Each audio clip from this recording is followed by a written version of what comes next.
10, 9, ignition sequence start, 6.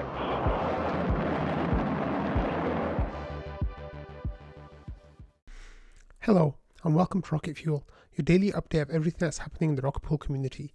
My name is Whack Attack. Today is April 27th and we've got another quick episode for you, but there's some really cool stuff in it. So let's find out. So one of the things that's really great that's happening is that the deposit pool deposits are still flowing rapidly, which is really great to see. Like here's an example of a deposit of 768 ETH. Also, Blue AVM shared the screenshot saying that we are now at midweek for this week and already at an all-time high for weekly deposits. So let's have a quick look at what we see on the Rocket Scan website for the deposit pool. So you can see that, there's like literally hundreds of deposits made every day.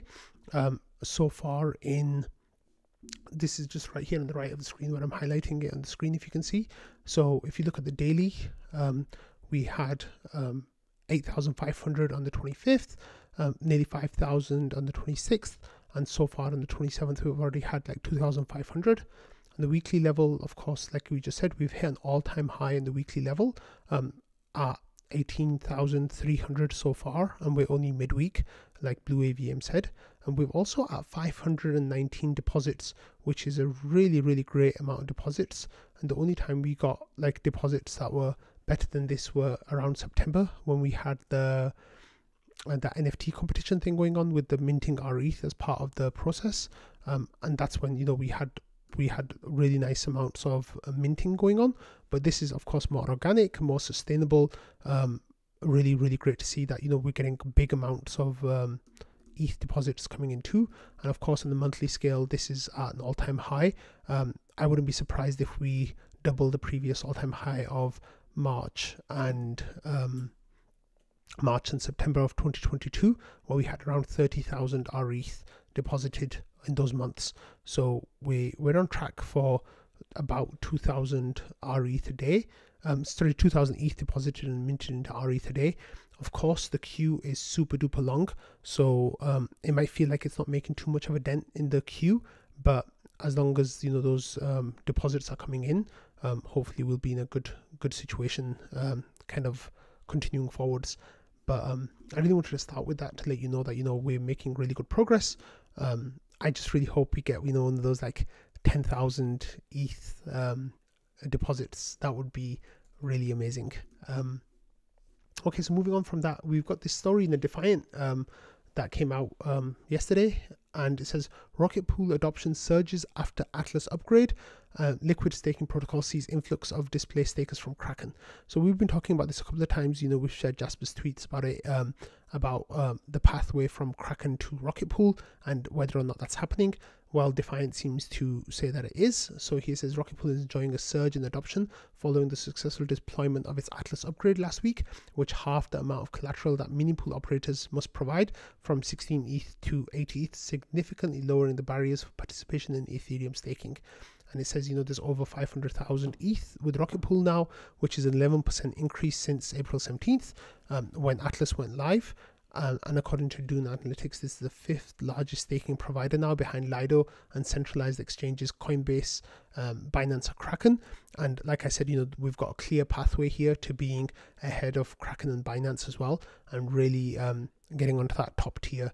I think we're already in the top tier in the mind space, but actually like on the rankings as well, I think would be really great. And then here there's a quote from Darren. It says, Langas, it says, our primary objectives were to facilitate seamless withdrawals and elevate Rocket Pool to the next level of scalability.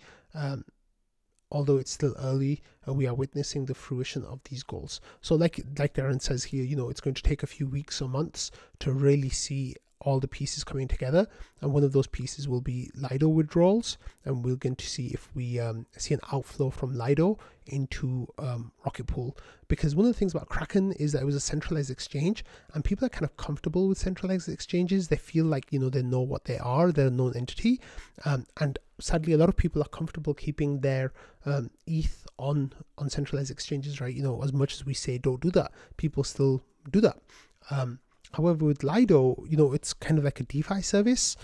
So people are already on chain working with Lido. So the gap between Lido and Rocket Pool staking then is a lot smaller than the gap between Kraken staking and Rocket Pool staking. So I'm really hoping that barrier is less, so it helps the flow to Rocket Pool happen a little bit more quickly. That's my hope anyway. So there's some really good information in this article about like withdrawals happening and Kraken staking stuff changing. So definitely go and give this article a read, because there's some really good information in there. And I think that, shout out to the Defiant for putting out consistently good information about Rocket Pool. One of the things that I really like is, they go to Darren, they go to community members to kind of get quotes and find out what's going on. Like in this article, there's mentions from Jasper. So it's called him a Rocket Pool advocate, which is really nice. So definitely give this article a read and give the Defiant some support for their great Rocket Pool coverage they've been putting out for a while. Mostly great Rocket Pool coverage. Okay, next, something interesting happened that I think has been kind of on the cards for a while. Wanda here had a statement saying, "Hi folks, as of today, I'm stepping down as an RPIP editor. Please see my final statement here." And then there's a link to a GitHub, and he says, "It's been an honor. Thanks to all the other editors for their continued service." So if we go and have a look at Wanda's resignation, you can read the whole thing here on GitHub. The link will be in the description below. And it says, title RPIP editor resignation, Wanda. Description, Wanda's closing statement as an RPIP editor, and the author is Mike Leach. That's Wanda. And then there's information about his thing. So if you have a look at the actual resignation itself, here there's an introduction. It says, "As of today, I've decided to step down as RPIP editor. Ever since my initial work to kickstart this process, I've been very pleased with how the community has used it to become more organized and effective, but unfortunately I can no longer directly participate in as an editor. This is the first and most predictably boring reason is that I'm no longer just an unemployed software engineer with a passion for Rocket Pool. Today I am the CTO of a fast growing startup, and my list of responsibilities is growing quickly as NodeSet's work accelerates and our team expands. These responsibilities are my first priority, so it's becoming harder to spend the time I feel is appropriate on RPIP editing in the end, and this community deserves a dedicated, attentive editing team." And then he goes on to say the other reason, the other reason is related to how the RPIP process has evolved and is therefore worth mentioning for the record. Put simply, despite how useful I believe RPIPs are to community organization, this process has become something other than what I originally envisioned, and it doesn't appear to be moving in the direction I hoped it would. That said, I want to note that although I have serious concerns about the approach being taken with editing RPIPs, the other editors generally do not share these feelings. However, I'll let them speak to their points of view and stick to my own here. In the end, I think it's best that RPIP editors are aligned so the process works as effectively as possible. While my departure will exacerbate our current need for more help, it will reunify the editing team philosophically. And then there's kind of a breakdown of the process concerns, and I won't read all of it, but I'll just give you like the headings. And Wanda here says rigor and usefulness, RPIPs and PDAO governance, and RPIP editing becoming political. Technical processes have different needs than political processes. And then he says future developments. So I'll just read the conclusion here. You can go and read the whole thing. Of course, it'll be linked in the description. It says, although I see problems with our current approach, the direction this process is heading, I want to reiterate how proud I am of my early involvement in the PDAO and RPIP processes, as they helped organize the robust community involvement Rocket Pool has always enjoyed. Even with concerns I've laid out here, we've been able to accomplish important community initiatives such as rETH liquidity incentives and the introduction of grants and bounties, which are unquestionably important to the maturation of the project as a whole. It's been an honor to participate and give back to the project I love in this way, and I'm appreciative of all the other editors' continued service as I step down. I hope that the community will resolve the concerns I've outlined and form a stronger RPIP process in the end, which ultimately benefits Rocket Pool. But regardless, I'll still be here as a less involved community member, cheering on from the sidelines.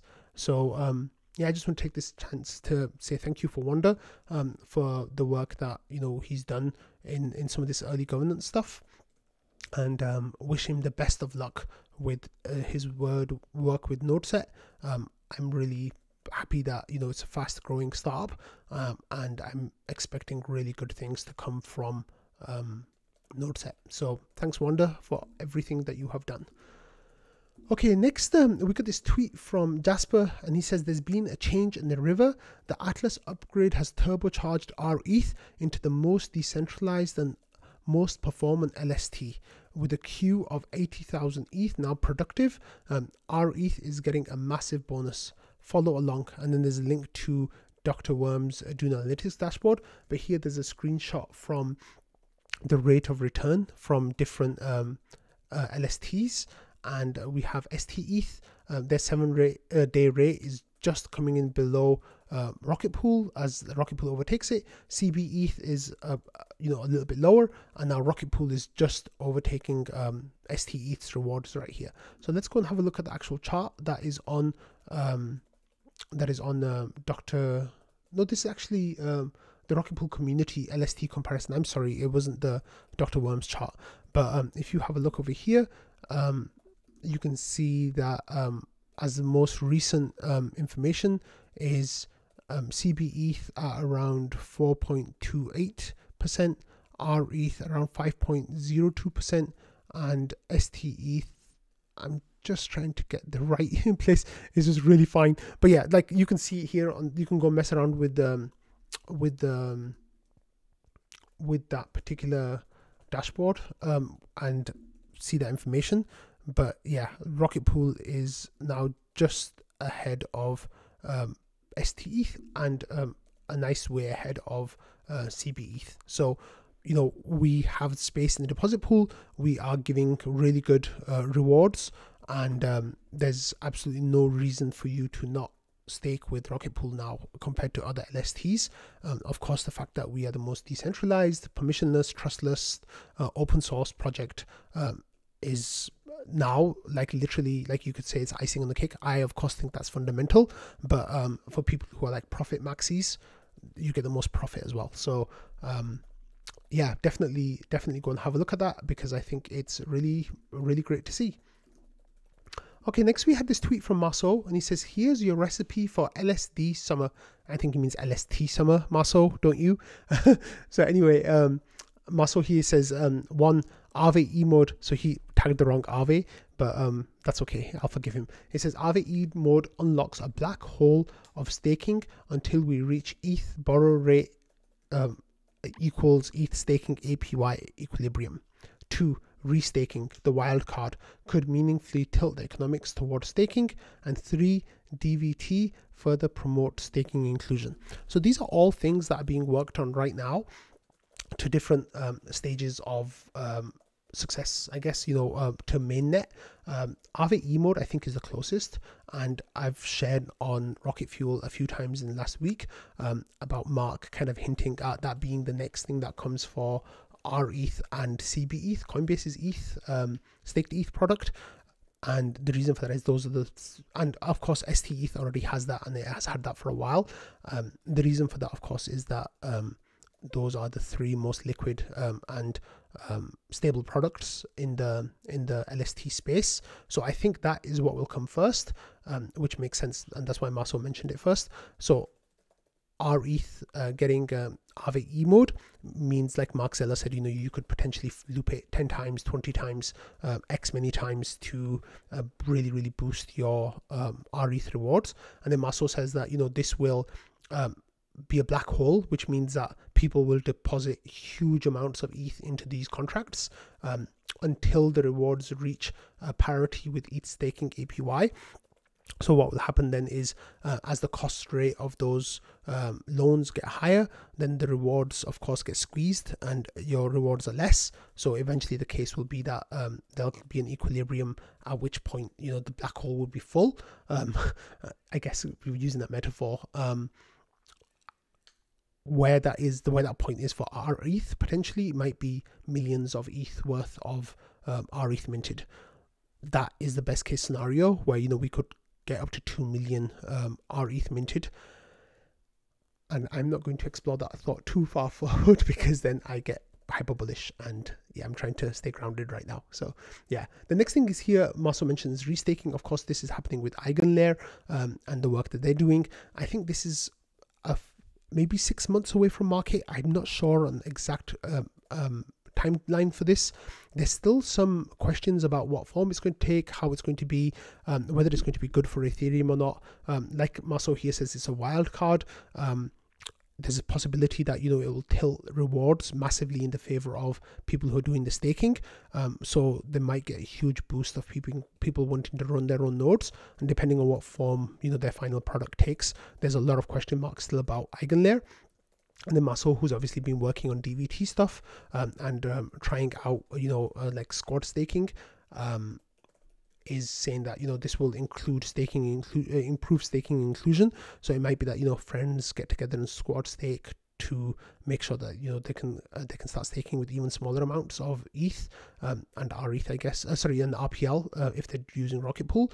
But it will also help promote effectiveness for protocols like Rocket Pool, and kind of take those effectiveness ratings like higher, closer to parity with like professional node operators like Lido and Coinbase.